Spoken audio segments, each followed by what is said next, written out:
네, 오늘은 아모스 선지서 1장 강론 북이스라엘 주변 국가들에 대한 심판에 의한 두 번째 시간입니다. 자, 아모스 선지자는 남유다에서 북이스라엘에 파송돼서 그들에 대한 어떤 경고의 말씀을 가지고 올라간 선지자예요. 그럼에도 불구하고 그 북이스라엘에 대한 어떤 심판의 예언을 하기 이전에 주변 국가들에 대해서 먼저 심판의 예언을 하는 것이 특징이죠. 그것은 그 주변 국가들은 늘 이스라엘을 성가시게 했고 그들에 의해서 늘 침입을 받아서 피해를 보고 있는 그런 이스라엘 입장에서 그들에 대한 어떤 죄를 지적하고 심판의 어떤 경고를 할 때 그들은 아주 환호를 했을 것이죠.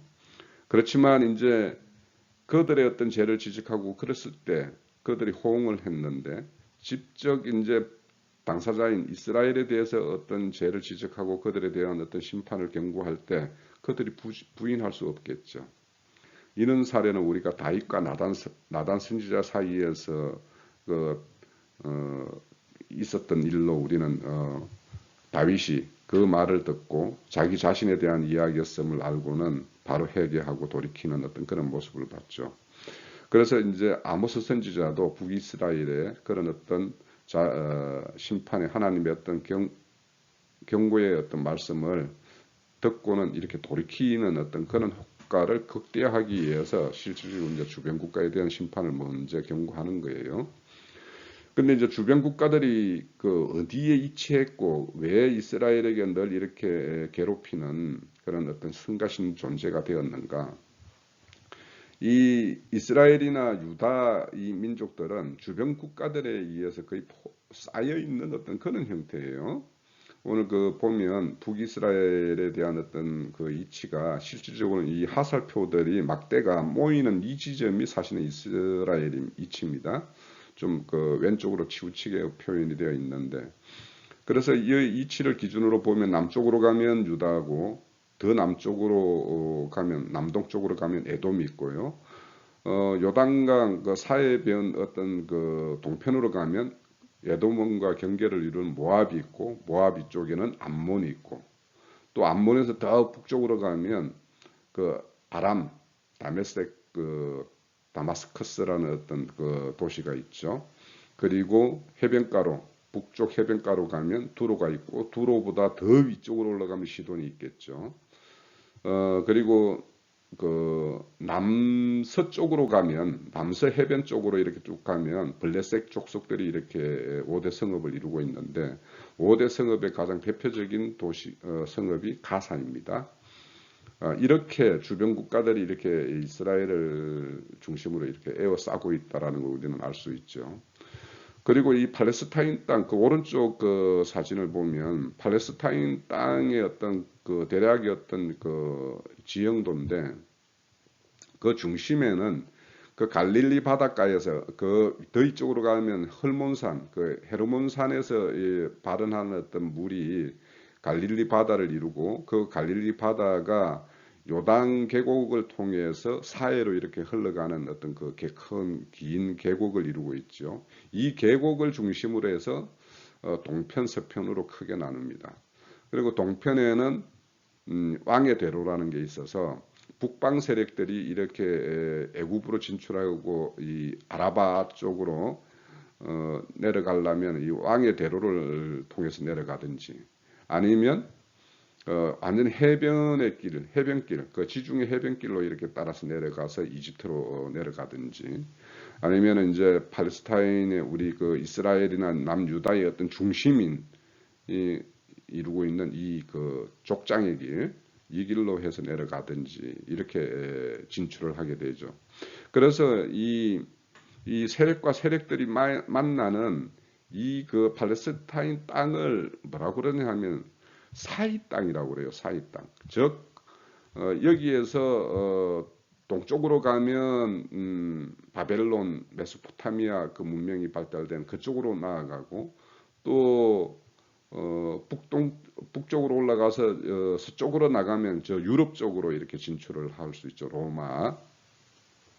그리고 이제 남쪽으로 가면 이 애굽으로 내려갈 수 있는 어떤 그런 위치에 있기 때문에 이 사이 땅이라고 그래요. 그래서 왜 하나님이 이 복음의 어떤 사역을 이 팔레스타인 땅에서 시작을 했는가 하는 것도 온 열국으로 이 복음이 전파해 가기에 가장 중심적인 위치, 거기에 위치하고 있기 때문에, 그리고 이제 바다를 끼고 있고, 그래서 여러 가지로 어떤 복음이 이렇게 온 세상으로 퍼져나가기에 가장 그 좋은 그 사이를 이루고 있기 때문에 여기에서 복음 사역을 한 것이다.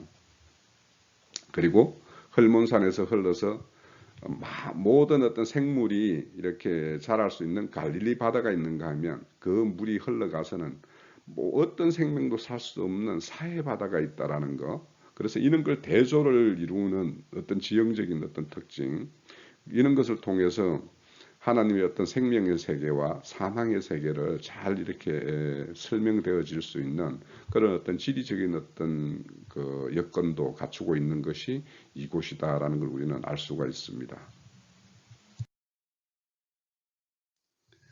자, 앞서서 우리가 북이스라엘, 남유다의 어떤 주변 국가들의 어떤 이치적인 어떤 지정학적인 이치를 살펴봤습니다.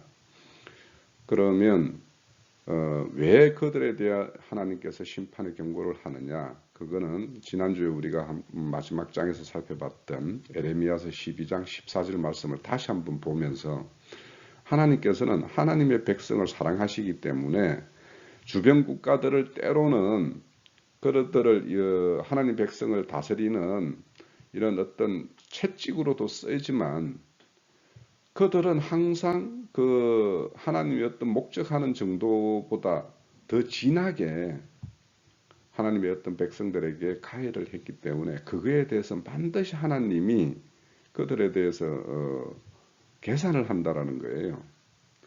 그리고 또 그들이 하나님의 어떤 목적이 아닌 저들 자신들의 어떤 그런 목적을 위해서 또 실질적으로 남유다나 북이스라엘을 괴롭힌 어떤 그런 측면도 또 있기 때문에 하나님은 하나님의 백성들이 자신들을 괴롭힌 나라에 대해서 하나님께 이 송사를 하게 되면 하나님 거기에 대해서 반드시 하나님 백성 편에 손을 들어줘요. 그래서 우리가 이런 것들은 우리가 이제 세상에서 자식을 키울 때도 만약에 자기 자식이 뭔가 잘못했다 하더라도 그 잘못된 거에 대해서는 엄중하게 문책을 하지만 부모가 자기 자식을 사랑하지 나무 자식보다 자기 자식을 사랑하는 것은 너무도 당연한 거 아니에요? 그래서 하나님도 역시 하나님의 어떤 자녀들이 어떤 그런 징계가 필요할 때는 그들을 동원해서 그렇게 사용을 하지만 그렇다고 해서 그들의 손을 들어주는 것은 아니에요.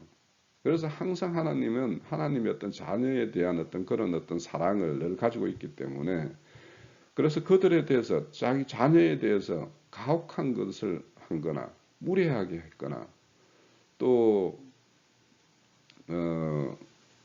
여기 보면 이제 앞서 보겠지만 다 하나님 자녀를 노예로 삼고 뭔가 팔아넘기고 이런 행위를 했다라는 것에 대해서 징계를 말씀을 하는 것이거든요. 단지 그들을 가서 책찍적으로 이렇게 돌이키도록 그렇게 어떤 채찍만 가해라고 그랬는데 그들을 종삼아 버리고 이렇게 하는 것들 이런 것들을 이제 많이 이제 언급이 되고 있어요. 그런데 이제 그들이 그렇게 행하는 것들에 대해서 하나님이 이제 말씀을 하실 때 너희들의 어떤 서너 가지 죄를 지적한다 이렇게 말씀을 하시고 그 죄 가운데는 하나님의 백성들에 대해서 가혹하게 또 하나님 백성이 아니라 하더라도 그 이방 나라들이 그 어떤 몰인정하게 그렇게 어떤 박해를 가한 것 이런 것들에 대해서 우리가 지적하는 것들을 볼 수가 있어요. 그래서 우리가 이런 어떤 주변 국가들의 어떤 심판 이런 것들은 그들이 항상 하나님의 백성들에게 가시와 같이 그렇게 찌르고 아프게 했던 그런 것들이 있기 때문에 그런 것들에 대해서 하나님이 눈 감고 넘어갈 수는 없는 것이죠. 그런 것들에 대해서 반드시 하나님은 계산을 하고 그들에 대해서 반드시 심판을 한다라는 걸 우리는 알 수가 있습니다. 자, 우리 그 마태복음 25장에 보면 왼편 염소와 오른쪽 양을 이렇게 나누는 그런 어떤 심판의 모습을 그리고 있죠. 그 말씀에 보면 내가 줄일 때 너희가 먹을 것을 주지 아니하였고 해서 그 왼편 염소들을 책망하는 내용 중에 이런 말씀이 있죠. 자, 줄일 때 먹을 것을 너희들 소유하고 있는 것을 주지 않은 것도 하나님이 이렇게 심판으로 행하는데,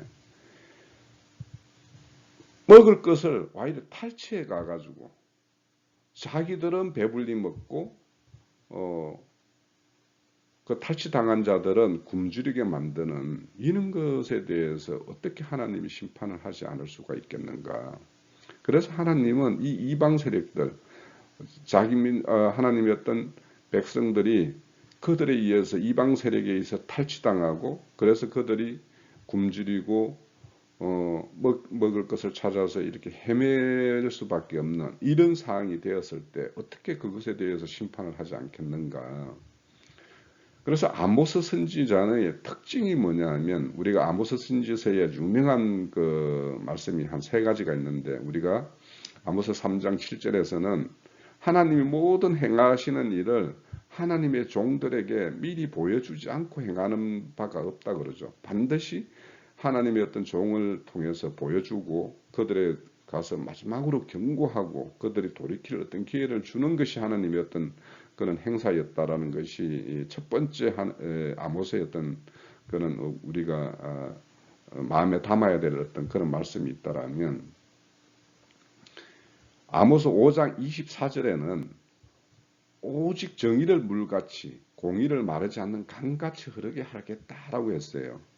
그래서 하나님은 반드시 그들의 행한 대로 보응하시는 하나님이란 말이죠.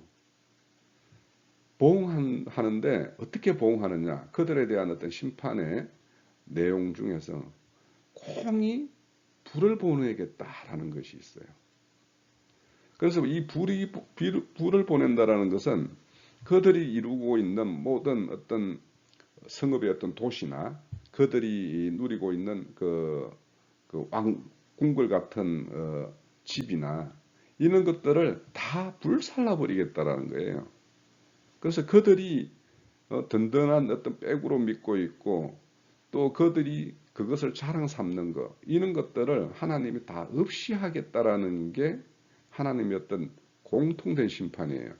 그래서 이렇게 불의한 것들을 다 살라버림으로 인해서 하나님의 어떤 정의를 세우고 하나님의 어떤 공의를 물같이 흐르게 하는 이런 것이 하나님의 어떤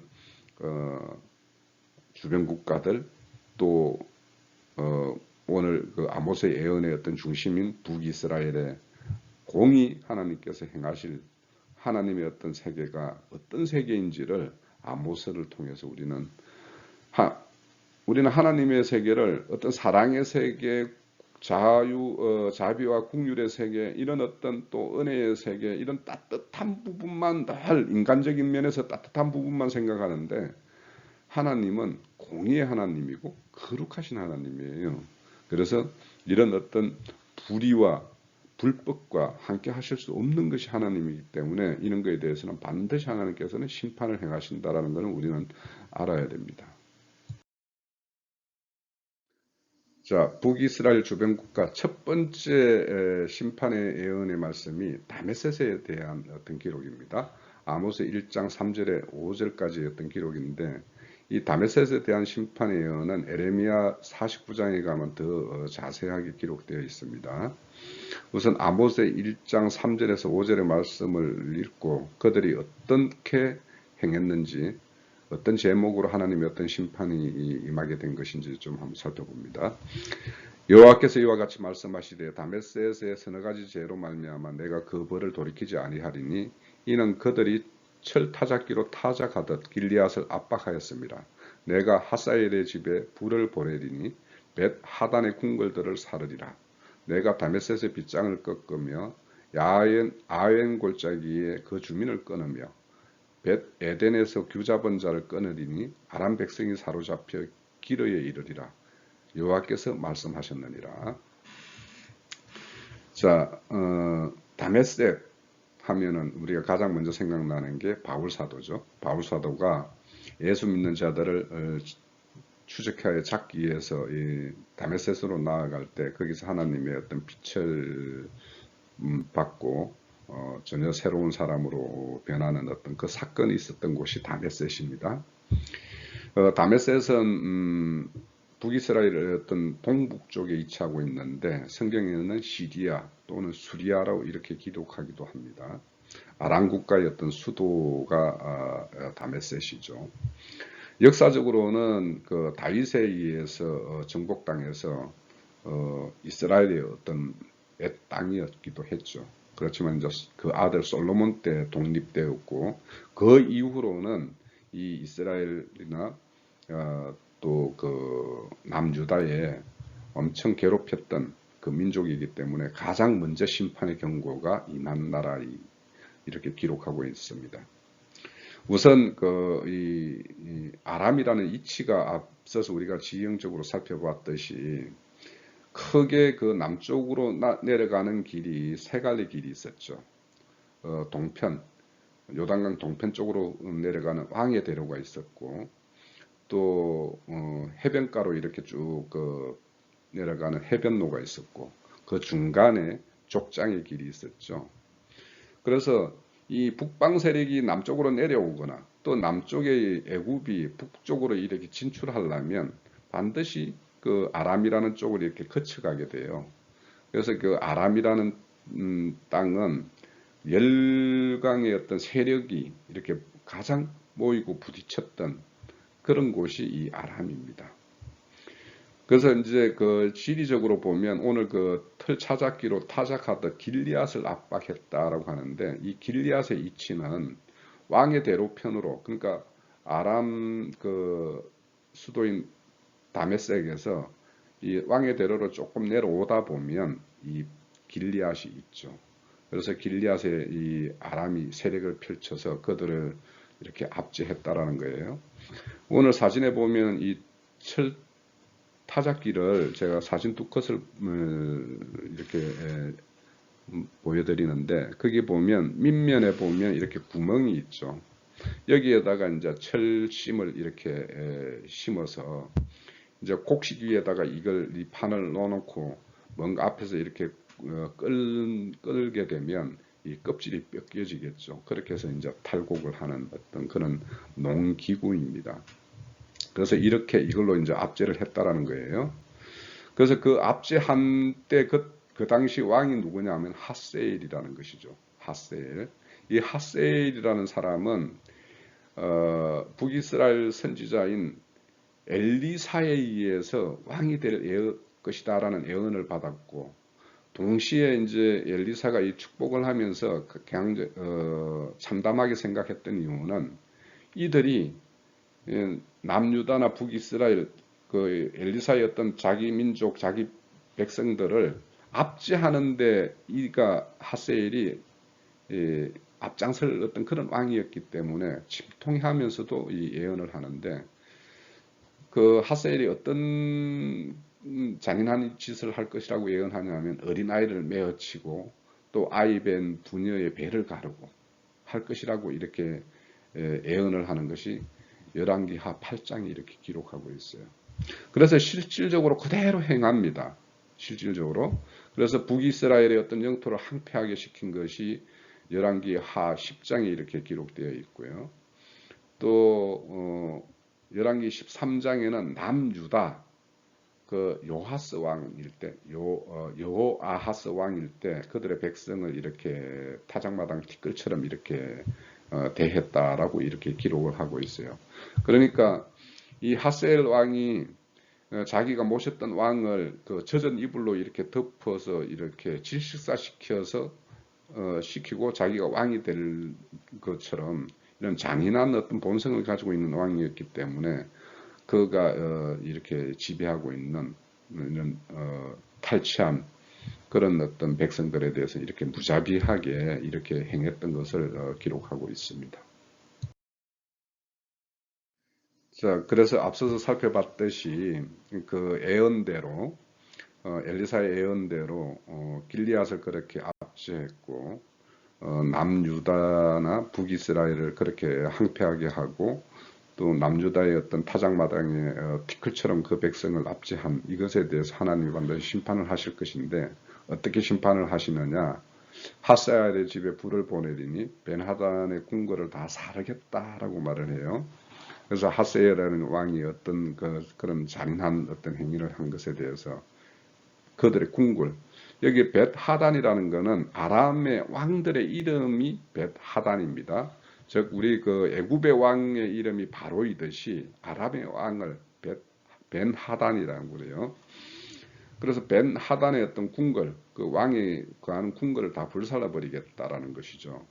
자, 이렇게 하나님께서는 그렇게 그들이 그 하듯이 거기에 대해서는 반드시 그렇게 보응을 할 것인데, 그래서 이렇게 불을 보내면서 그희들이 어떤 세력으로 삼고 그들의 어떤 힘을 자랑하는 어떤 그 봉근거지인 그 궁을 다 불살라 버리겠다라는 것이죠. 그리고 두 번째는 뭐냐면 빗장을 꺾어버리겠다라고 말씀을 해요. 이 빗장이라는 것은 이제 성문을 이렇게 닫고 있는 그 빗장이죠. 그 빗장을 꺾는다라는 것은 외세의 침입에 의해서 완전히 짓밟아버리겠다라는 것이 되겠죠. 실질적으로 이 하사엘이 아수르 디글랍 빌레셋 3세에 의해서 BC 732년에 그러니까 이 아모스 선지자가 예언하고 한 20년 후에 그러니까 북이스라엘 망하기 전에 한 10년 전에 먼저 이 아람 국가가 아수르에 의해서 멸망을 당합니다.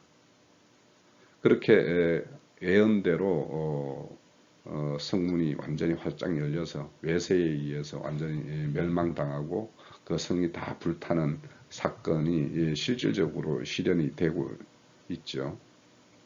그래서 우리가 예언서를 볼 때 이것이 실질적으로 이렇게 예언을 했고 이 예언이 어떻게 이루어졌는가 이런 것들을 우리 기록하고 있는 말씀 속에서 확인을 할 때 하나님의 어떤 그런 말씀이 얼마나 의미하게 또 신실하게 그것이 그대로 집행되는 것인지 우리는 확인함으로 인해서 하나님의 어떤 말씀에 대해서 우리는 믿음을 더할 수 있고 또 그들의 어떤 심판받은 어떤 그런 제목에 대해서 우리가 그 제목에 어떤 지금 실행을 하고 있는지 이런 거에 대해서 우리가 살펴볼 수가 있는 것이죠.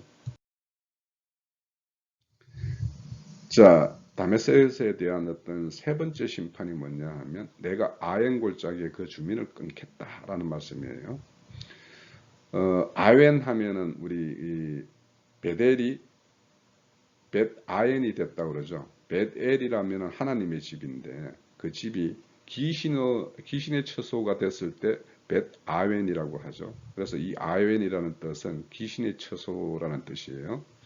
그래서 다메섹 인근 지역에 이 아엔 골짜기에서 그들의 신을 숭상했다라는 것이 열왕기상 20장에 나옵니다. 그래서 거기에 그런 우상 숭배하는 자들을 다 멸하겠다라는 것이 하나님의 어떤 세 번째 심판이고, 네 번째는 벳 에덴에서 규 잡은 자를 끊으리다. 벳 에덴이라 하면 에덴의 집이라는 뜻이죠. 그래서 규를 잡았다라는 것은 힘과 세력을 잡고 있는 자란 말이죠. 그러니까 이 아람 나라도 그런 호족들이 있겠죠. 아람왕 하세엘 밑에 그 각 지역에 그런 호족들도 다 멸해버리겠다라는 것이죠.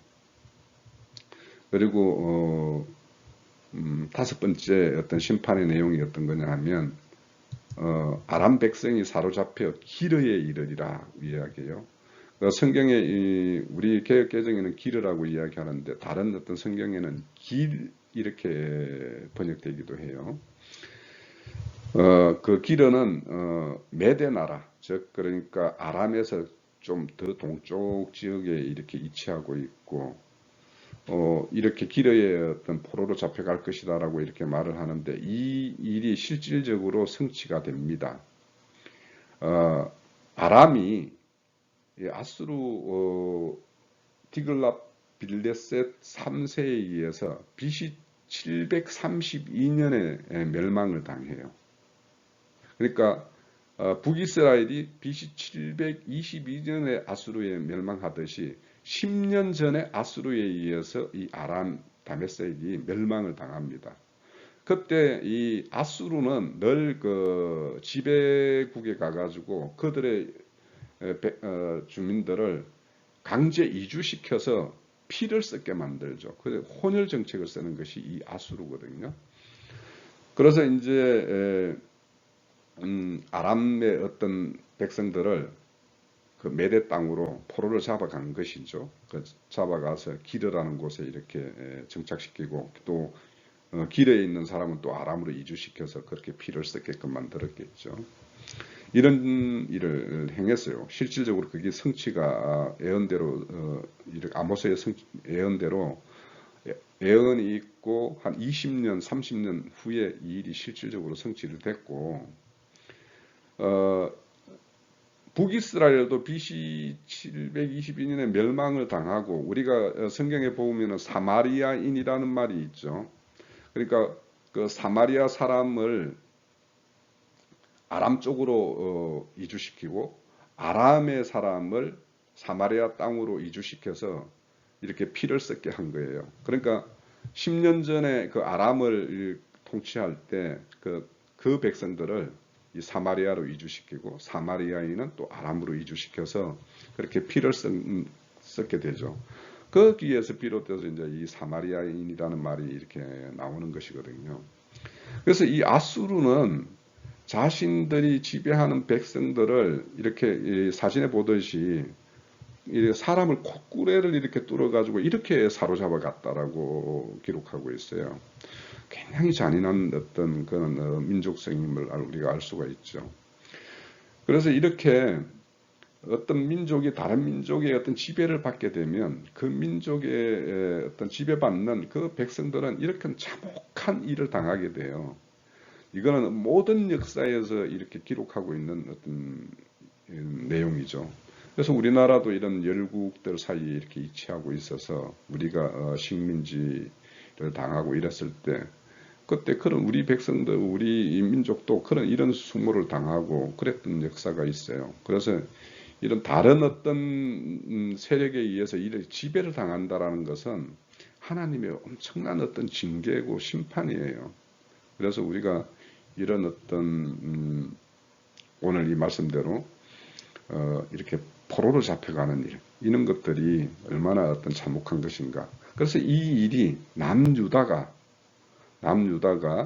또 이 일이 있고 나서 한 120, 30년 후에 이렇게 바벨론으로 포로 잡혀가는 어떤 이런 일로 역사는 또 이렇게 이어지고 있죠.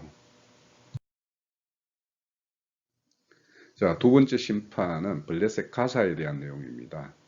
아모스 1장 6절에서 8절까지 기록 말씀인데 에레미야 47장에 가면 또 상세히 기록되어 있습니다. 자, 아모스 1장 6절에서 8절의 내용을 한번 읽어보면서 그들의 제목은 어떤 것이었고 그들의 심판의 내용은 어떤 것인지 한번 살펴봅니다. 여호와께서 이와 같이 말씀하시되 가사 서너 가지 죄로 말미암아 내가 그 벌을 돌이키지 아니하리니 이는 그들이 모든 사로잡은 자를 끌어 에돔에 넘겼음이라. 내가 가사성에 불을 보내리니 그 궁궐들을 사르리라.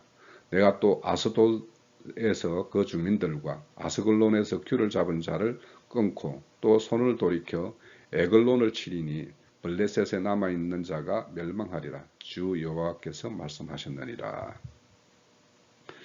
자, 블레셋은 역사적으로 아브라함 시대 때부터 늘 경쟁 관계에 있기도 하고 우호적인 관계에 있기도 하고 했던 그 민족들이죠. 이 블레셋은 우리 그 지도상에 보면 북이스라엘을 중심으로 서남쪽 해변가, 지중해 해변가 중심으로 형성되어 있는 5대 성읍으로 기록되어 있어요. 그런데 오늘 그 말씀에는 가사와 아스돗과 아스골론, 에글론까지 그 4개 성읍만 이렇게 언급되어 있는데 가드가 빠져 있어요. 아마 그 당시 가드는 그렇게 큰 어떤 그 도시 성읍을 이루지 못했거나 아니면 다른 어떤 성읍에 복속되어 있는 어떤 그런 상태가 아니었을까 이렇게 추정을 해봅니다. 그런데 이 블레셋에 대한 어떤 제목을 보면 사로잡은 자들을 끌어다가 에돔에다 노예로 팔아넘겼다라는 거예요. 에돔은 그 세일산을 중심으로 이렇게 형성되어 있죠. 그래서 산악 지역에 이렇게 살게 되려면 아무래도 이제 그 석축 돌을 이렇게 다루는 이런 일들이 많이 이제 있었겠죠. 그래서 많은 노동력이 필요했을 거라는 어떤 그런 예측이 되는데 그렇게 에돔에다 이렇게 노예로 팔았다라는 거예요. 그러면 이런 어떤 그 사람을 사고 파는 것이 하나님이 얼마나 그 많은 내용인지를 이제 한번 살펴보려면 출애굽기 21장 16절 내용에 보면 율법이죠. 16절에 21장 16절에 사람을 납치한 자가 그 사람을 팔았든지 자기의 수하에 두었든지 그를 반드시 죽일지니라고 이야기합니다. 그러니까 사람을 납치해서도 안 되고 또 그 납치한 자를 팔거나 자기 부하로 삼거나 이렇게 하면 종으로 삼거나 하면 반드시 죽이라는 거예요. 그런데 블레셋이 하나님의 백성을 포로로 잡아가서 이렇게 노예로 팔았다라는 거예요. 그럼 반드시 하나님은 하나님의 백성 가지고 하나님 나라를 이루는 것이 목적인데 그 백성을 세상으로 팔아넘기고 종삼았다라는 것은 하나님의 어떤 징계를 피할 수 없는 것이죠. 그런데 이제 역사상 이것이 이제 실질적으로 실현이 되는데 하나님이 블레셋 사람과 쿠스 사람과 아라비아 사람을 격동시켜서 유다 여호람 왕 때 여호람을 치게 만들었어요. 그래서 그들에 의해서 여호람의 모든 아들들이 잡혀가고 궁궐의 재물이 이렇게 약탈당하는 사건이 역대하 21장에 기록하고 있습니다. 그리고 또 우리가 앞서서 살펴봤던 요엘서 3장에 가면 두로와 시돈과 블레셋이 하나님의 백성을 헬라인에게 팔아넘겼다. 이것이 이제 제목으로 이렇게 지적하고 있어요. 이처럼 하나님의 백성을 이렇게 종으로 삼거나 노예로 이렇게 파는 이런 행위는 하나님의 어떤 심판을 면할 수 없는 어떤 그런 어떤 제약된 행위일 수 있죠. 자, 그래서 이들에 대한 어떤 심판의 내용은 앞으로 있을 어떤 다른 어떤 주변 나라에 대한 어떤 심판의 내용, 또 앞서서 봤던 다메섹에 대한 어떤 심판의 내용에도 있었듯이 불을 보내겠다라는 거죠. 그래서 그 성에 불을 보내서 그 궁궐들을 다 사르겠다라는 거예요. 자, 그것이 이제 첫 번째 제목이었고 심판이었고. 두 번째는 아스돗에서 그 주민과 아스골론에서 규 잡은 자를 다 끊어버리고 에글론에 남은 자들을 다 멸하겠다라는 것이죠. 그래서 실질적으로 이 블레셋 족속들이 완전히 멸해지고 도시가 불타고 하는 그리고 그들의 어떤 지도자들이 다 죽임을 당하는 이 사건이 역사적으로 일어나죠. 우선은 가장 가깝게는 아모스의 예언대로 남유다 히스기야 왕 때 이 블레셋이 정복을 당하는 게 있었고요. 또 이 블레셋 족속에 대해서는 스가랴서에도 이렇게 예언이 되어 있는데요. 9장에. 그래서 이들이 실질적으로 그 헬라에 의해서 완전히 멸망을 당하는 어떤 이런 일이 있었죠. 그런데 우리가 이제 블레셋 하면은 우리가 종교인 이렇게 상징적으로 말을 합니다. 이 종교인이라고 하면 신의 힘을 빌려서 어떤 세상의 어떤 부귀나 건세나 영광을 이렇게 취하겠다라는 것이 종교인들의 모습 아닙니까? 그러면 오늘날 이 하나님의 거룩한 백성을 이렇게 포로를 잡아서 자기 종을 삼거나 아니면 자기 배를 불리기 위해서 노예로 팔아넘기는 이런 행위를 하는 집단이 있는가 없는가? 실질적인 역사상의 어떤 우리 이렇게 살아가는 이 시대에도 어디선가는 일단 사람을 노예로 사고 파는 어떤 이런 것들이 이 건년에도 있었고, 오늘날도 인신매매범들이 있죠. 그렇지만 이제 그런 어떤 것보다 이게 이제 영적으로 보면 오늘날 거룩한 하나님의 백성을 자기 어떤 배의 도구, 배를 불리는 도구로 삼고, 또 하나님의 백성을 거룩한 신부로 단장시켜서 이렇게 그리스도의 어떤 신부로서 이렇게 중매하는 일을 해야 되는데, 실질적으로는 자기 종을 삼는 이런 것이 있죠. 오늘날 이 종교계, 기독교계, 그들이 하나님의 어떤 백성들을 그렇게 어떤 자기 종으로 삼는 종교 사업의 수단이 되는 이런 것이 지금 우리 눈안에 보이잖아요. 뭐 심한 어떤 우리가 누구라도 말하는 그런 이단 집단들은 뭐 말할 것도 없지만, 오늘날 우리나라를 대표하는 어떤 종교 단체라는 어떤 모습들, 요즘에 이 광화문에서 벌어지는 이런 일들, 또 그거는 이렇게 겉으로 드러나는 것이지만 드러나지 않는 일반 어떤 기독교계에서 하나님의 백성을 이렇게 자기 종으로 삼는 이런 자가 없냔 말이죠. 그래서 우리가 이 시대에 이런 일이 벌어지는 것이 있다면, 이는 하나님의 이런 불심판, 이런 걸로부터 어떤 멸절당할 것. 그래서 우리는 하나님을 믿기 때문에 우리는 다 심판 때에 설 자들이란 말이죠. 그때 우리가 하나님의 어떤 그 귀한 어떤 그 영혼들을 어떻게 대접했는가, 이런 거에 대해서 반드시 하나님은 이제 심판을 하실 거다 말이죠.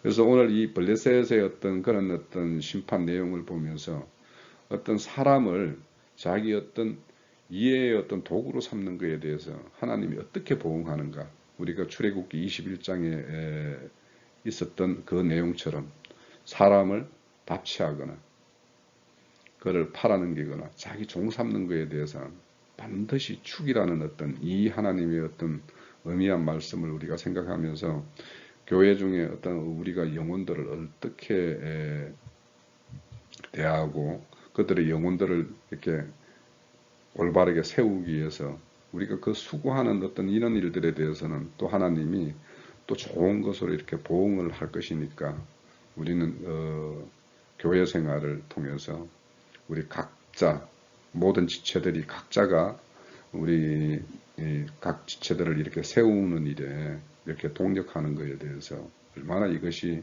하나님으로부터 귀한 어떤 그런 걸로 여김이 될 것인지, 또 그와 반대로 그 영혼을 자기 어떤 이해의 수단으로 삼는 것에 있어서는 어떤 심판이 내려질 것인가에 대해서 우리는 명확한 이해를 가지고 오늘 블레셋 가사에 대한 어떤 제목과 심판의 내용에 대해서 우리가 마음에 담아야 되겠습니다. 오늘 두 번째 시간은 이 정도에서 좀 마쳐야 되겠네요. 수고하셨습니다.